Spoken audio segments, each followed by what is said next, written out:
What's up, everyone? I'm Noe Gomez. As a performer, educator, and designer in the marching arts, I wanted to know the personalities and philosophies behind the creative minds in the activity. I wanted to check out their workspace, their pastime, eat at their favorite local spot, so I decided to spend the day with some. Somewhere on the sea, it got a little longer, so it seems. Today we get to pass some time with Carol Abohatab. Carol was a member of Centurions, Urtes, 27 Lancers, and the Star of Indiana. Choreographed at SCV Winter Guard, Blue Coats Indoor, and many more. I'm looking to pass some time with good people. Thanks for passing time with us. All right, here we are at Carol Abohatab's house. We get to learn about her workspace, get to ask her a few questions. Here we go.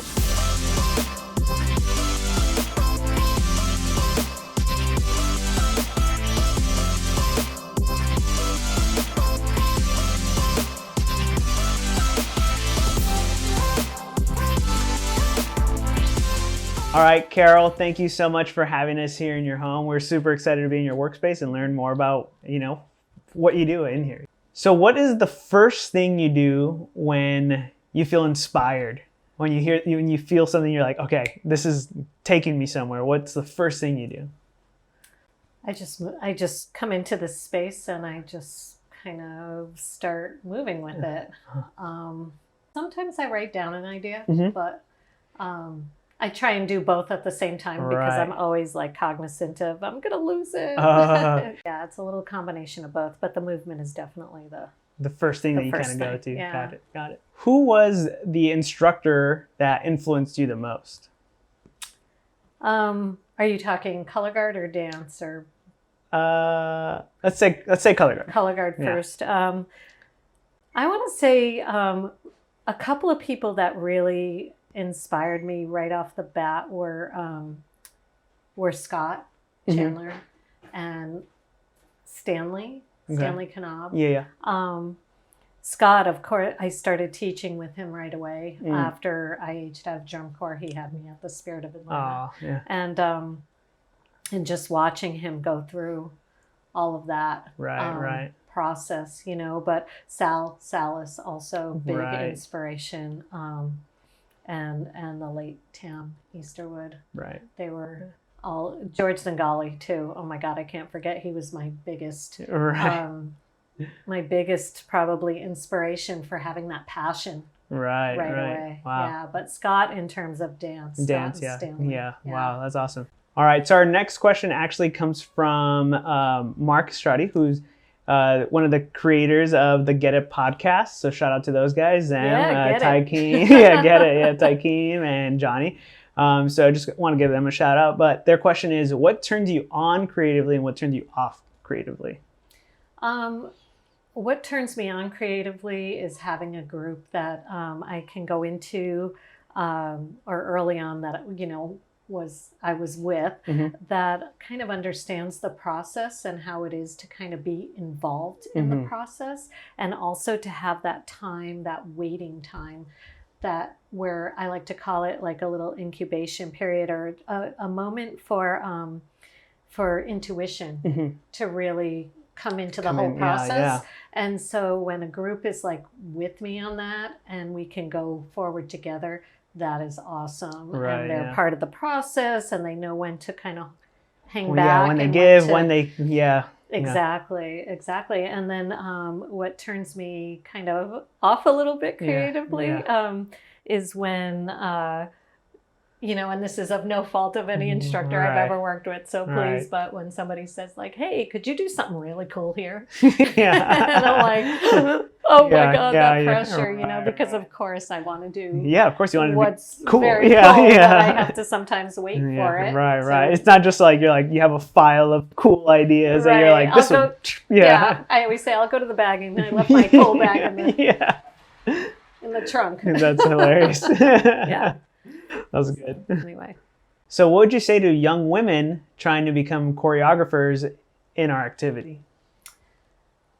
Yeah, I would say yes, go for it. And study your craft. I would say that to anybody. Study your craft, and then take what you want, and add your own personality. Women in particular, I would say, really, have that collaborative understanding and have that openness to collaboration, but also use your own voice, and don't be afraid to know after you've gone through, your studying and whatever that process is for you. Don't be afraid to really stick to your guns, Right. so to speak. And if you know something's right from inside, keep pursuing it. Yeah. And how would you say, how has that related to any like specific situation you've been in? I'm really lucky because the people I collaborate with are they know me. Yeah. And they know when I need some time and when I don't need some time. But and they trust it. But I think finding that voice over time is really, really important. And I think I have the example of 2016 Vanguard Winter Guard, where we decided to stay on the floor for that lengthy period of time, the whole first section. Yeah. And I remember us all deciding that and having talked about it, how cool it would be. And there's that cool bag, right? But it was developed. Right. And I remember there being some question, like through the process, like, can we really do this? Can we? And right. I remember saying, as did all of us have to say this, but I specifically remember a phone call where I was like, you know what, guys, I really, really feel like we need to stick to our guns on this, because it was the right answer. It was. That's actually one of my favorite Winter Guard shows of all time, and it's just purely like from the craftsmanship of like a lot of the design team, how you guys put all that together. So that was obviously amazing. It was fun. Yeah. All right, we got some good questions in. Let's go to her pastime.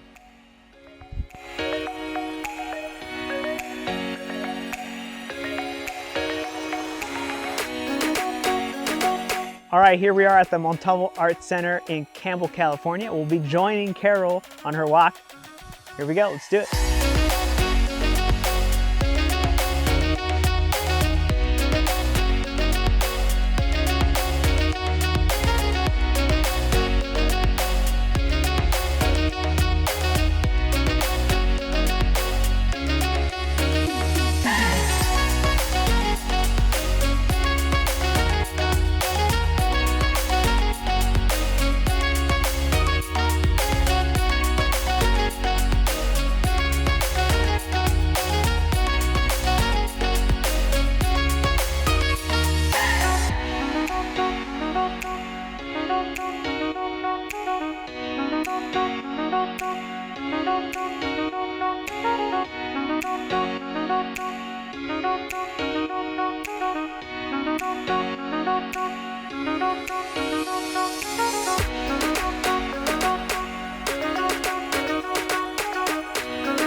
So Carol, what qualities and skills do you look for in a group that demonstrate they have good, deep understanding of movement?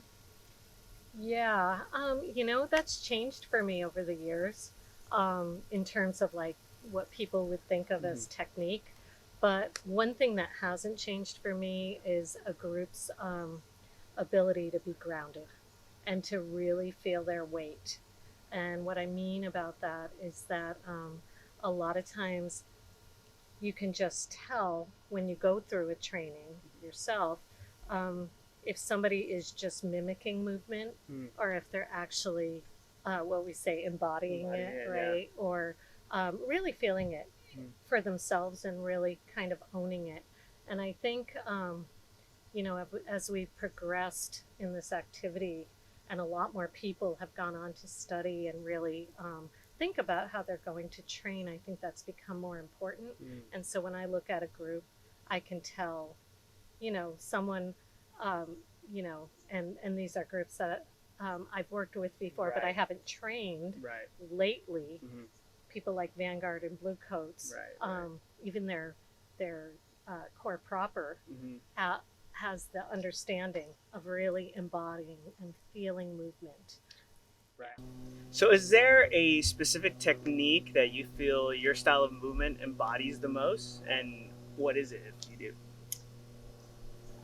Yeah, so I was trained, I was trained in the Nicolai technique, and not a lot of people know who Alwyn Nicolai was, and Murray Lewis. They, Alwyn Nicolai came from the German background, from Hanya Holm, and that whole era of, and also a little bit of Laban, which you'll know Laban from the 27 Points in Space. Okay, yeah, so that's Laban movement analysis and efforts and qualities. You know, and Wayne Harris has actually started to adopt a lot of those qualities, and the states, we call them, the efforts and the states of like ring, and you know, there's a direction to everything and a focus and a quality. So everything can have like a descriptor to it. Right. And so Nicolai's philosophy was emotional musicality, not emotional, but emotional musicality. And so if you were going to do a movement, somebody should be able to hear what your internal quality is singing. And so if I were to do something like just like this, I could sing it in many different ways. Right. Yeah. Or yeah. Got it. So it's that intense focus that I started out even years ago at the Vanguard in the mid 90s, teaching that way, because that's how what I just came out of. Right, yeah. And so to think about a specific technique, like how do I point the toes, and you know, how do I ask people to really place their bodies? Yes, there's that kind of codified technique, but I tend to come from the place of quality. Totally different space. Yeah, and then I guess if you were to put any kind of a technique from, you know, the pioneers, it would be like a Hawkins, generally the breathiness, and Graham maybe a little bit. But for the most part, that quality driven kind of movement, aspect is where I was born as a, as a person, you know, as a movement person.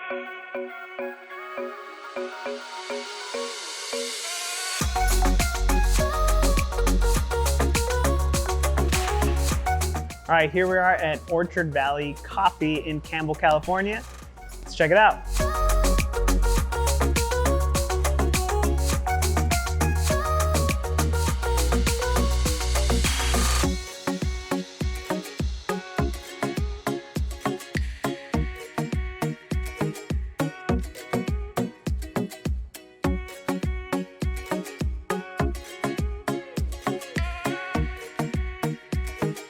So what was your biggest professional mistake when you first started? Rather than a mistake, I actually think I used to kind of trust my intuition a little bit more, like raw, and then give it time to develop. And I don't always know that I do that. I think there's not as much time these days to actually work through ideas, because a lot of it is you fly here, you get off, you've got to get it done. And so I think maybe one mistake, or not even mistake, but I've learned to let people know how much time I need to actually develop an idea. Yeah. The Vanguard Winter Guard in 2015, the table year, at the end when, well, after the table broke, I just remember thinking, they've got this, whatever they're going to do, they're going to do. And it was interesting to see how Ashley, you know, didn't step onto the table where she normally did, you know, and everything was just so as it should be. And, you know, and when Samuel leapt over it, you know, and then put on the brakes afterward, I remember watching it on video and thinking, I didn't even think that she might not realize that she had to like Stop. Yeah. herself Yeah. with more energy, but she had it.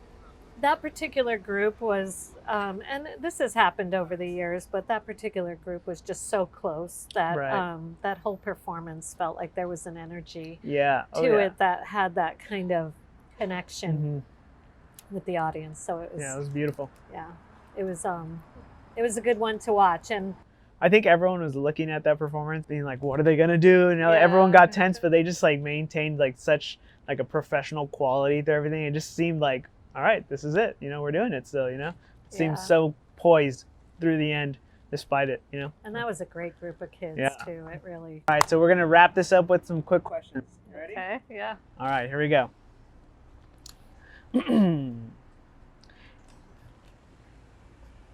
Is there anything else you'd want to be an expert at? Computers. Anything to do with computers.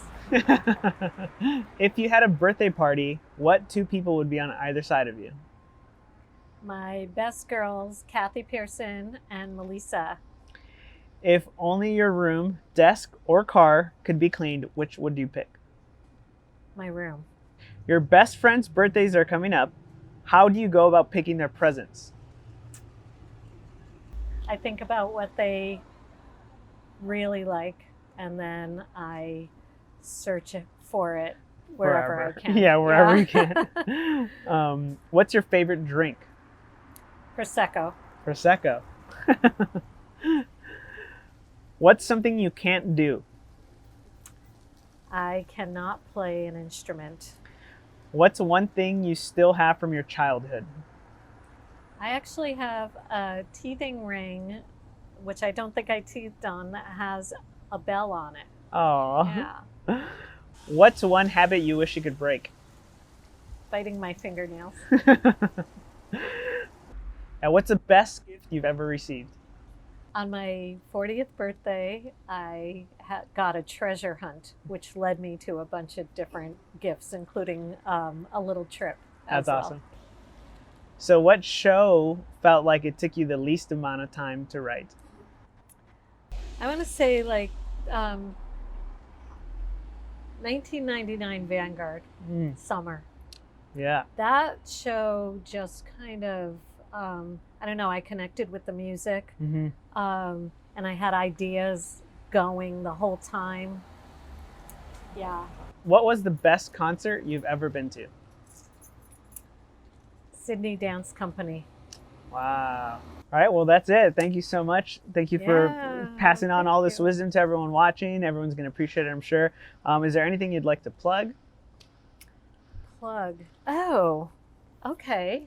I don't normally do this, but since shelter in place, and I've begun a new series called the Homegrown Dance Series, where I offer through Zoom and video anything, mostly improvisations Okay. and choreographic tools for programs or groups. So that's something new that I've just started to explore. People can find me at openspacesdance.com, Mhm. and that is also my Instagram, openspacesdance, and it's also my email at me.com. Beautiful. Awesome. Well, thanks everyone for passing some time with us. Peace. What's up, good people? Thank you so much for watching. If you want to have a chance to win this episode's giveaway, subscribe to noegomez.productions on Instagram. Then visit Noe Gomez Productions on Facebook and share this episode. We'll announce winners at the end of the month on Instagram. Make sure to watch our previous episode by clicking the Pastime link. If you want to check out some of Carol's work, click on the SCV link on the screen. Peace!